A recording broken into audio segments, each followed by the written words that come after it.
Naibalik na sa kanyang mga magulang ang baby na tinangay ng isang babaeng nagpanggap umanong nurse sa Amang Rodriguez Memorial Medical Center.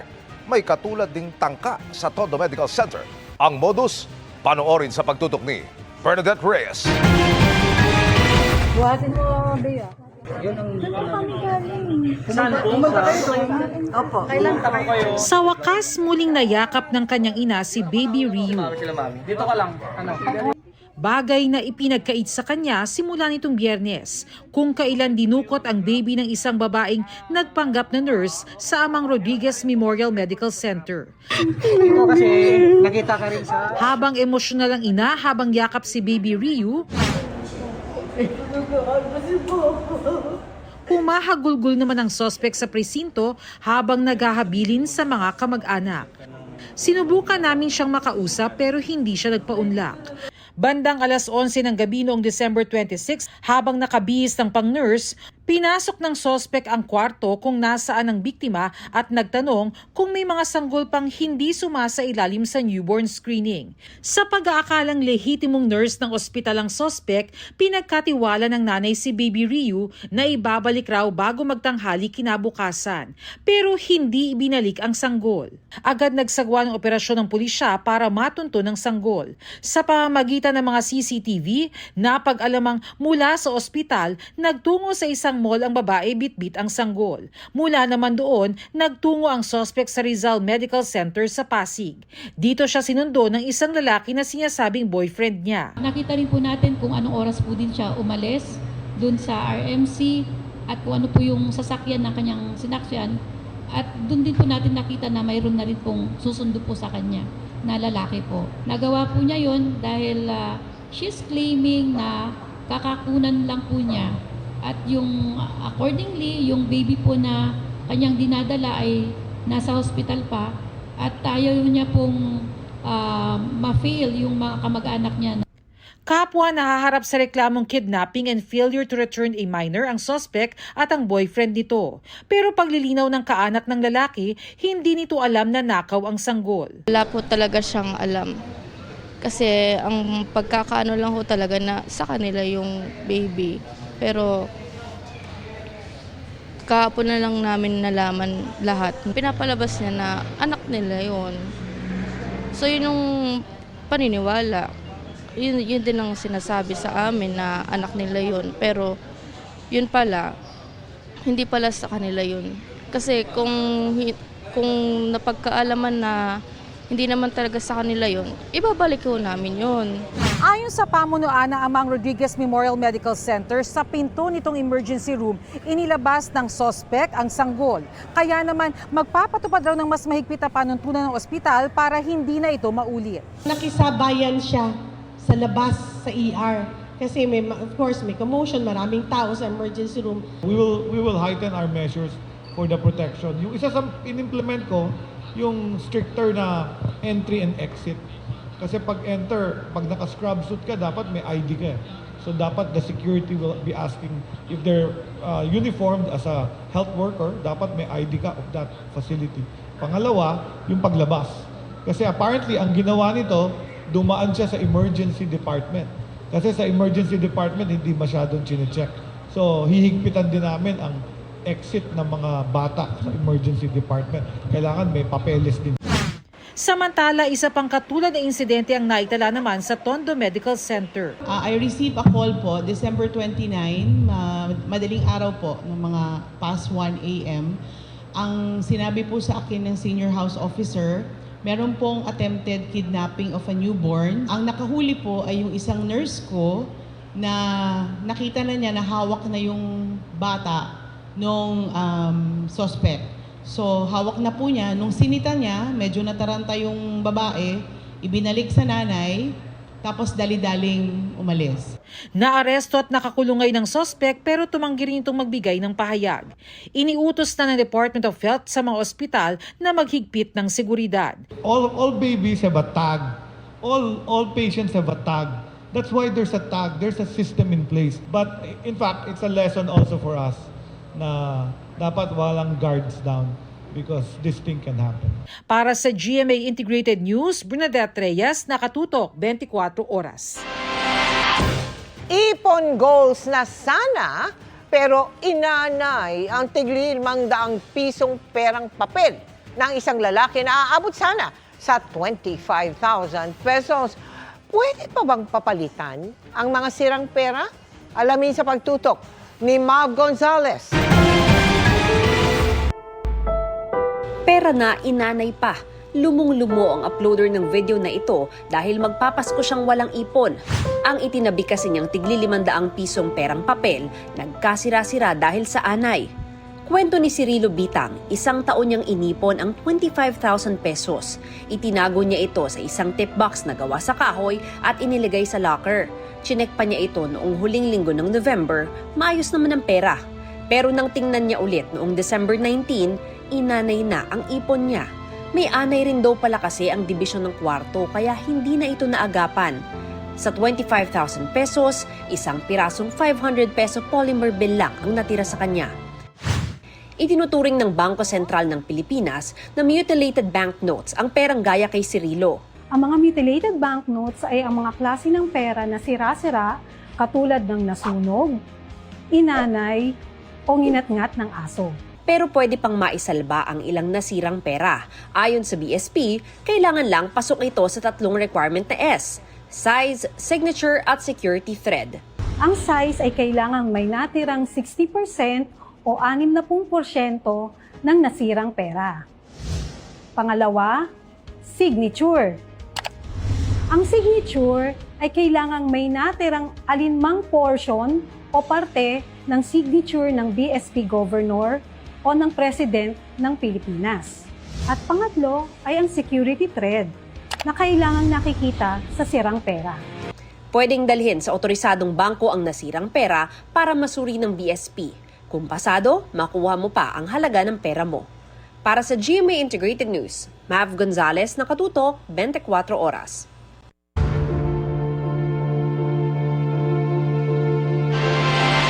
Posibleng maharap sa ethics complaint si Congressman Leandro Leviste ayon sa kapwa mambabatas dahil po yan sa paraan ng pagkuha niya ng mga dokumento sa opisina ni dating DPWH Undersecretary Catalina Cabral.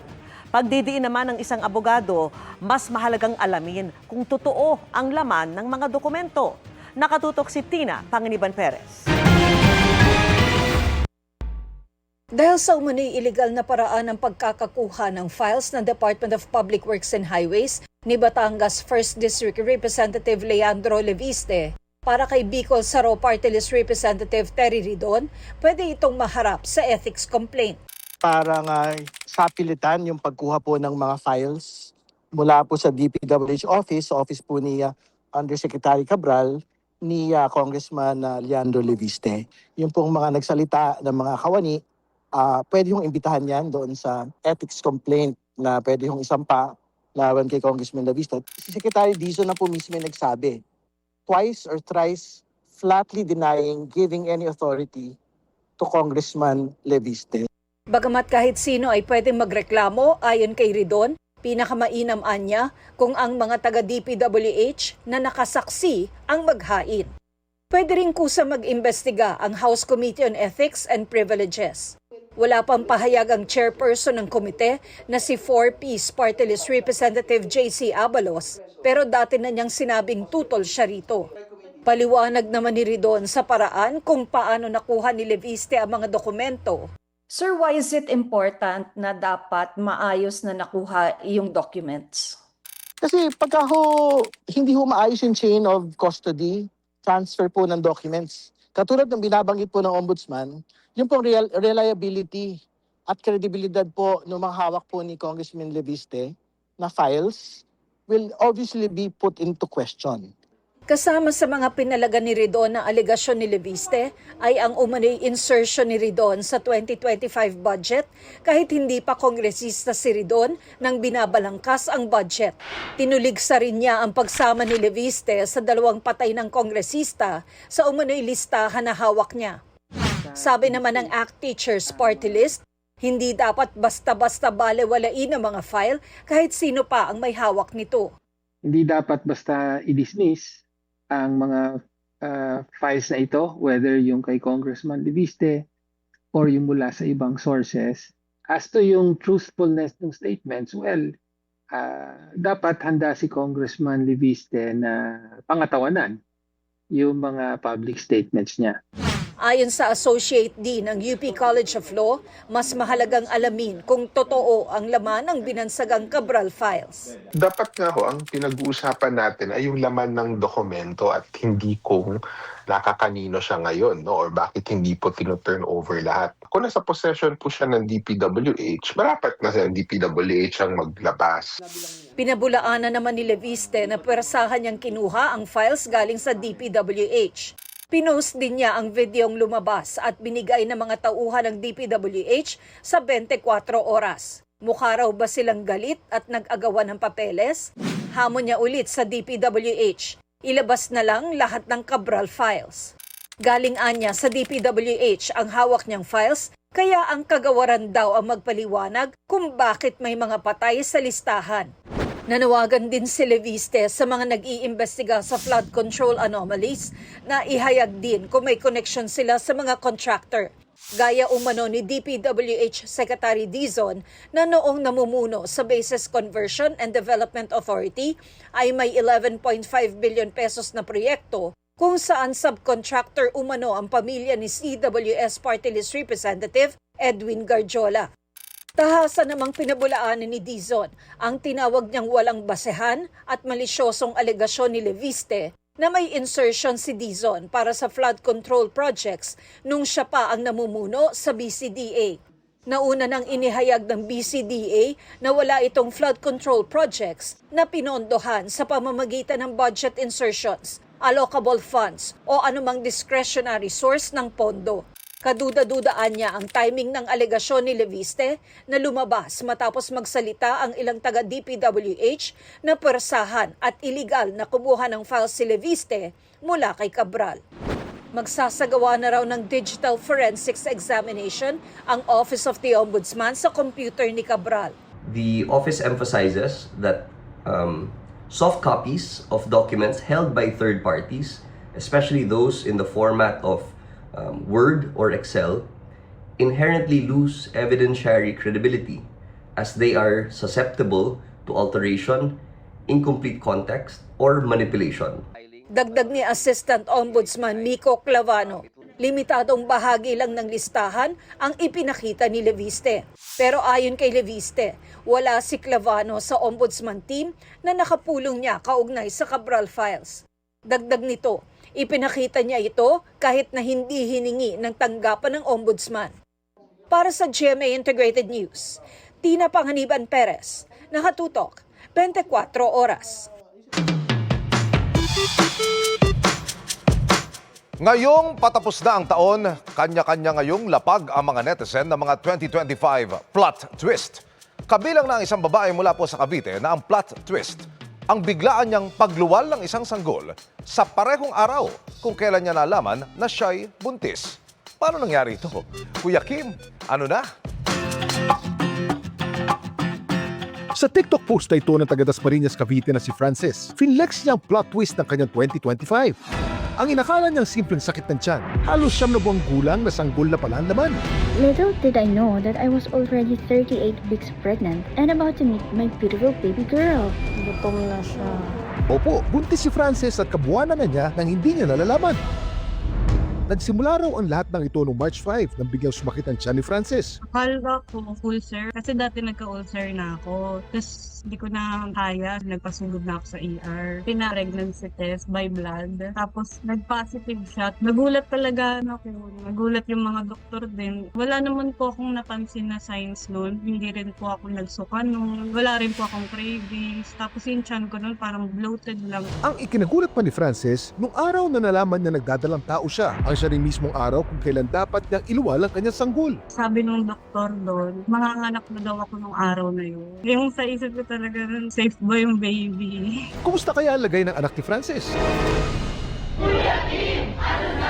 Ayon sa eksperto, ang tawag sa kondisyon ni Frances, cryptic pregnancy. Ang cryptic pregnancy ay isang kondisyon kung saan ang isang babae ay hindi niya alam siya ay buntis. Ito ay nangyayari dahil sa kawalan ng mga signs and symptoms ng early pregnancy katulad ng pagsusuka, pagkahilo, or missed period. Na-experience lang nila is parang feeling nila nag-gain sila ng weight na akala nila is normal lang. Sometimes akala nila nagkaka-period sila pero hindi talaga to yung totoong menstruation nila. Bagkus ito ay usual na mga bleeding katulad ng for example implantation bleeding siya kung saan nag-implant na yung fertilized na ovum doon sa matres ng isang babae. Maraming rason kung bakit nagiging cryptic ang pagbubuntis ng isang babae, gaya ng hormonal imbalance, irregular period, at stress. Ito ay uncommon but it's not extremely rare. Based sa studies, 1 out of 500 women ay nakaka-experience ng ganito kung saan na nalaman nila na buntis na sila kapag sila ay 5 months na or 20 weeks pregnant. At 1 out of 2,500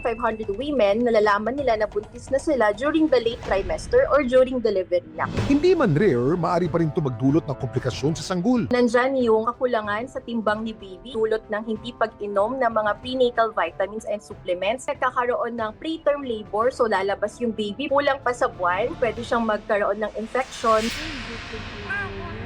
Ang pinagpapasalamat na lang ni Frances, biglaan man ang kanyang delivery, ligtas niyang nailuwan ng isang healthy baby girl na pinangalanan niyang Saraya. Okay naman po siya, normal naman daw. Bigla ang bili po talaga ng mga gamit niya habang nasa hospital kami. Biglaan man ang pagdating ng tinuturing niyang blessing. Sasalubungin ni Frances ang bagong taon na puno ng pagmamahal at pasasalamat. Nakangiti siya, oh. Ito po si Kuya Kim at sagot ko kayo 24 oras. Patuloy na nararanasan ang frost o andap sa ilang bahagi ng Benguet dahil sa matinding lamig ng panahon. Kapansin-pansin pa rin ang pamumuti ng ilang pananim sa Atok, Benguet dahil nabalot na ng yelo. Personal din niyang nasaksihan ng ilang turista na bumisita roon. Kanina, naitala rin sa Benguet ang pinakamababang temperatura ngayong amihan season. Bumagsak yan sa 9.6 degrees Celsius sa bayan ng La Trinidad, ilang minuto bago mag-alas 8 ng umaga. Ayon sa Pag-asa, posibleng lalo pang lumamig ang panahon sa mga susunod na linggo dahil sa paglakas ng hanging amihan.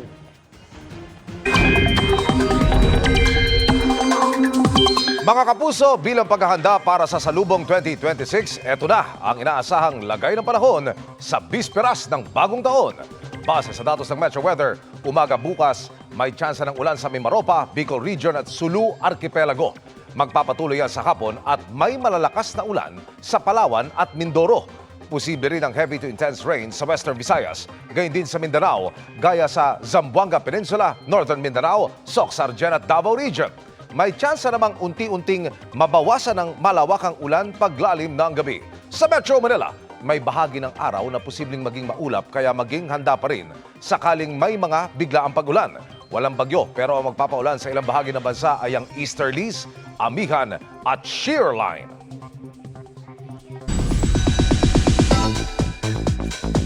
One night to go, Kapuso Countdown to 2026 na.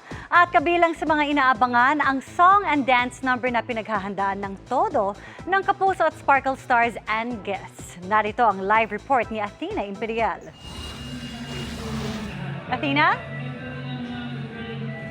Kulang na lang costumes at fireworks kasi ngayon pa lang todo bigay na ang Kapuso celebrities na magpe-perform para bukas sa Kapuso Countdown to 2026. Aba, mula kaninang hapon hanggang ngayong gabi, ang taas na talaga ng energy ng ating idols. The Kapuso celebrities will burn the dance floor at mapapawaw rin ang audience sa song numbers para sa Kapuso Countdown to 2026 bukas ng gabi dito sa SM Mall of Asia sa Pasay City. Isa sa mga aabangang performers, si Sangre Dea Angel Guardian ng Encantadia Chronicles Sangre. Kasama ko ngayon mga singers Puro nakakaya, medyo nakakakaba, nakaka-pressure Jessica lang naman ang kasama ko. Oo. Diba? Parang wait lang po. Magsasama-sama rin ang Pinoy Big Brother Celebrity Collab Edition housemates sa isang special number. Siyempre, Happy New Year. Gusto natin ng pasabog na performance coming into the new year. Very familiar songs Ayoko i-leak. Pero makakasabay yung mga kapuso natin, yung mga manonood ng live and manonood sa TV. Siyempre, super simple lang yung dance namin and I'm sure very familiar, super familiar po sila. Habang nagpa-practice, nakakasenti kasi yung music na ginamit is something na nakakamiss at something na gusto kong balikan personally. Kasama ring sasalubong sa 2026 bukas sina Faith De Silva, Kailin Alcantara, Dasuri Choi, gayon din sina Rojan Cruz, Christian Bautista, Raver Cruz, Julie Ann San Jose at marami pang iba. Kaya naman sulit talaga ang panonood ng mga kapuso sa New Year Countdown Mapa TV, live stream o live man. Bukas, 10:30 ng gabi magsisimula itong main program dito sa Seaside Boulevard ng SM Mall of Asia. At free admission ito, kaya naman yung mga pupunta dito, agahan nyo na para maganda ang inyong pwesto. Iya? Maraming salamat, Athena Imperial. Babala po sa sensitibong paksa. Nagpahayag ng pag-aalala ang Philippine Psychiatric Association o PPA sa mga pahayag na iniuugnay ang paggamit ng antidepressant sa pagtaas ng suicidal thoughts o behavior ng walang verified medical evidence. Ayon po sa grupo, may panganib ang ganung pahayag sa paghahatid ng maling impormasyon sa publiko at nagpapababa rin ng tiwala sa mental health care. Irresponsable nila ang paninisi sa antidepressant bilang sanhi nito ng walang patunay ng diagnosis o detalye ng paggamot. Ang hindi maingat na paggamit sa mga salaysay tungkol sa mental health ay nagpapalaganap ng stigma, nagbabaluktot sa pag-unawa ng publiko at maaring pumigil sa mga tao na humingi ng kinakailangang profesional na tulong. Alinsunod po sa guidelines ng Health Department at World Health Organization na nawagan ang grupo sa responsableng pamamahayag at etikal na diskurso kaugnay rito. Aabot na sa 104 na po ang nasugatan dahil sa mga paputok ayon sa Health Department. Nakatutok live si Maris Umali. Maris!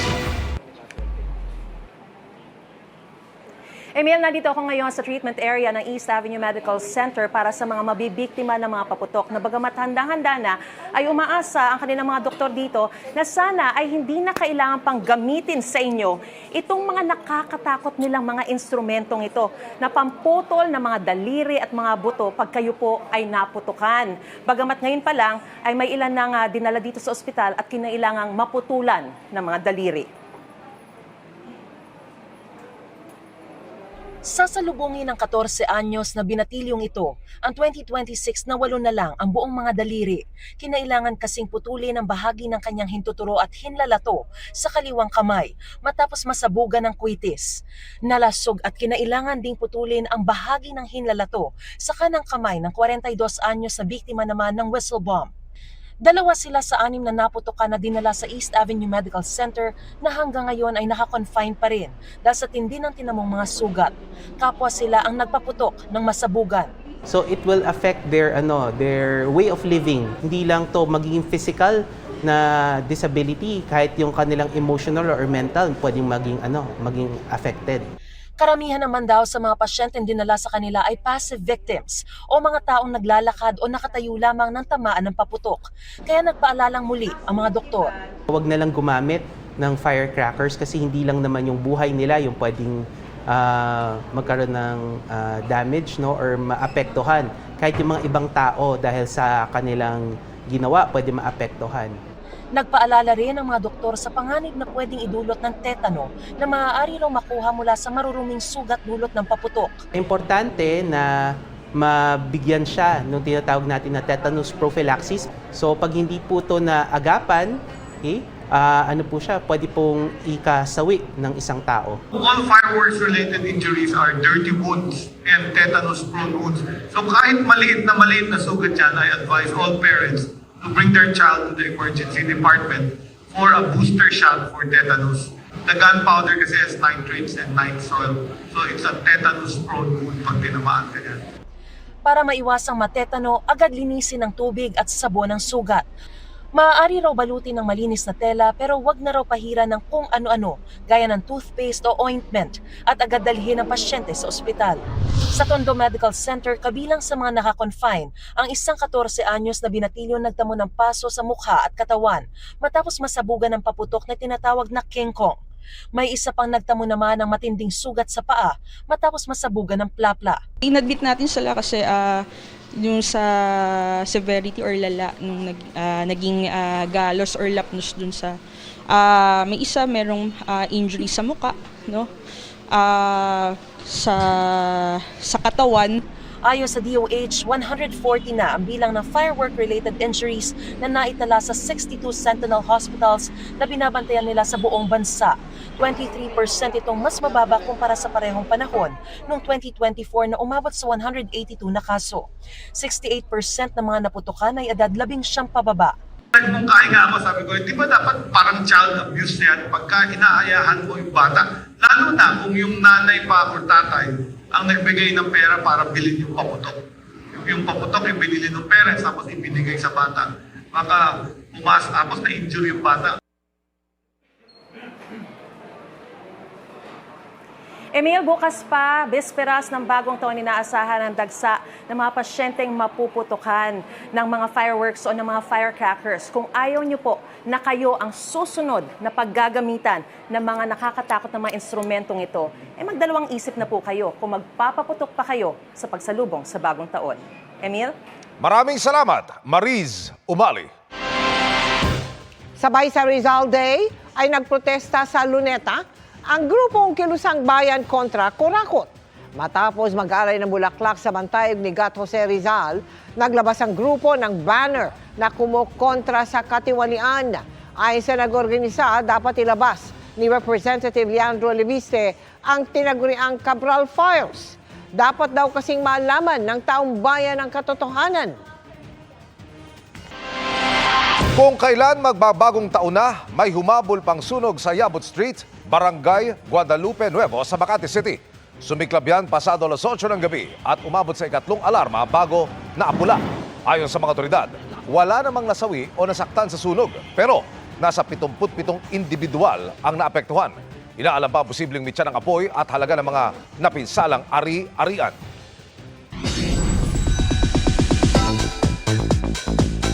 Pahabol na chikahan tayo para updated sa Showbiz Happenings. May sweet greeting si Kapuso Primetime King Ding Dong Dantes sa kanyang misis na si Marian Rivera para sa kanilang 11 years of marriage. Isinarya ni Dong kasama ang kanilang family photo na kinunan sa isang resort sa Palawan. Happy wedding anniversary, Ding Dong and Marian! Speaking of beach holiday, di rin nagpahuli si sparkle artist Rere Madrid. Looking fab and sexy si Rere sa kanyang red bikini habang sakay ng jet ski. Back in his element din this holiday season, si Never Say Die star David Licauco. In-enjoy niya ang Kapaskuhan sa pagpapahinga by the beach kasama ang kanyang mga mahal sa buhay.